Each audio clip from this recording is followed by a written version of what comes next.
नवरात्रि का पहला दिन और आज हम पूजन करते हैं मां दुर्गा के प्रथम स्वरूप मां शैलपुत्री की।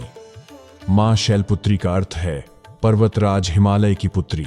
प्राचीन समय की बात है। ब्रह्मा जी के मानस पुत्रों में से एक थे प्रजापति दक्ष। उनकी अनेक कन्याओं में से एक थी देवी सती। सती वास्तव में आदिशक्ति का ही अवतार थी और उनका जन्म शिव के लिए ही हुआ था। बचपन से ही उनके हृदय में भगवान शंकर के प्रति अटूट भक्ति और प्रेम था। सती ने कठोर तपस्या कर शिव जी को प्रसन्न किया और उनसे विवाह किया, परंतु उनके पिता दक्ष इस विवाह से कभी संतुष्ट नहीं हुए। वे शिव जी को एक जटाधारी योगी, भस्म रमाए रहने वाला, नागों को धारण करने वाला सन्यासी मानते थे और उन्हें अपनी कन्या के योग्य नहीं समझते थे।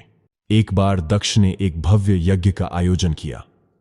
उसमें भगवान ब्रह्मा, भगवान विष्णु और सभी देवताओं, ऋषियों और राजाओं को निमंत्रण भेजा, लेकिन सती और भगवान शिव को आमंत्रित नहीं किया।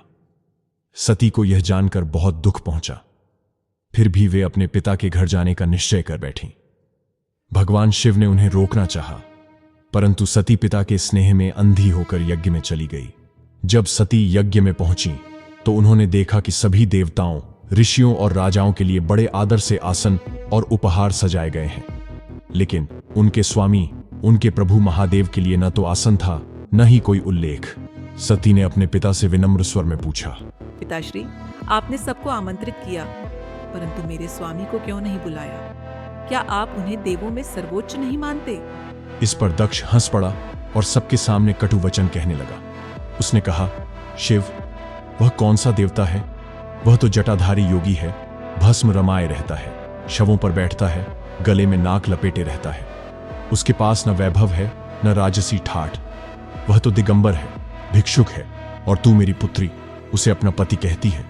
यह मेरे लिए लज्जा की बात है। दक्ष के ये शब्द वहां उपस्थित सभी देवताओं के सामने गूंज उठे। सती का हृदय विदीर्ण हो गया। उनके नेत्र क्रोध और पीड़ा से लाल हो उठे। उन्होंने कहा, पिताजी, जिन शिव को आप भिखारी कहते हैं, वही ब्रह्मांड के स्वामी हैं, वही संहारक, वही पालक और वही रक्षक हैं। आप अज्ञानवश उन्हें अपमानित कर रहे हैं। आज आपने न केवल मेरे प्रभु का बल्कि मेरे अस्तित्व का भी अपमान किया है। ऐसे पिता के घर मेरा जन्म ही व्यर्थ है, जहाँ मेरे प्रभु का अपमान हो। अब मैं इस शरीर में एक क्षण भी नहीं ठहरूंगा। और इसी क्रोध व दुख में उन्होंने यज्ञ वेदी में ही अपने प्राण त्याग दिए। जब यह समाचार भगवान शिव तक पहुंचा तो वे क्रोध और शोक से व्याकुल हो उठे। उन्होंने अपने जटाजुट से वीरभद्र और भद्रकाली को उत्पन्न किया, जिन्होंने यज्ञ मंडप को ध्वस्त कर दिया और दक्ष को दंडित किया। यज्ञ के विनाश और दक्ष के अंत के साथ ही सृष्टि में एक नया अध्याय प्रारंभ हुआ। सती ने हिमालय राज के घर पुनर्जन्म लिया। इस जन्म में वे शैलपुत्री के नाम से प्रसिद्ध हुईं। उन्होंने पुनः कठोर तपस्या कर भगवान शिव को प्राप्त किया। मां शैलपुत्री को नवदुर्गा का प्रथम स्वरूप माना जाता है। वे ही सर्वप्रथम शक्ति का प्राकट्य हैं और संपूर्ण ब्रह्मांड की आधार शक्ति हैं। मां का पहला रूप एक पुत्री को दर्शाता है जो अपने पिता के नाम से जानी जाती है। हिमालय राज के घर जन्म लेने के कारण मां शैलपुत्री को पर्वतराज की पुत्री अर्थात पार्वती भी कहा जाता है। वे पर्वत जैसी अडिग शक्ति, धैर्य और स्थिरता का प्रतीक हैं। आइए अब हम जानते हैं मां शैलपुत्री स्वरूप की भव्यता। मां शैलपुत्री के माथे पर अर्धचंद्र की ज्योति चमकती है, जो शांति और सौंदर्य का प्रतीक है। मां शैलपुत्री की पूजा से कुंडली में चंद्र के किसी भी बुरे प्रभाव को दूर किया जा सकता है। वे वृषभ बैल पर सवारी करती हैं, जो धर्म, कर्म और परिश्रम का प्रतीक है। उनके दाहिने हाथ में त्रिशूल है, जो शक्ति, साहस और धर्म रक्षा का संकेत देता है।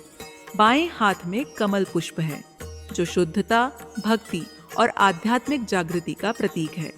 आइए अब हम जानते हैं मां शैलपुत्री स्वरूप का धार्मिक महत्व। शास्त्रों में कहा गया है कि मां शैलपुत्री की उपासना से मनुष्य का जीवन आधार पाता है। जो साधक नवरात्रि की शुरुआत सच्चे मन से मां शैलपुत्री की उपासना से करता है, उसका मन स्थिर होता है और साधना की राह सरल हो जाती है। वे मूलाधार चक्र की देवी मानी जाती हैं।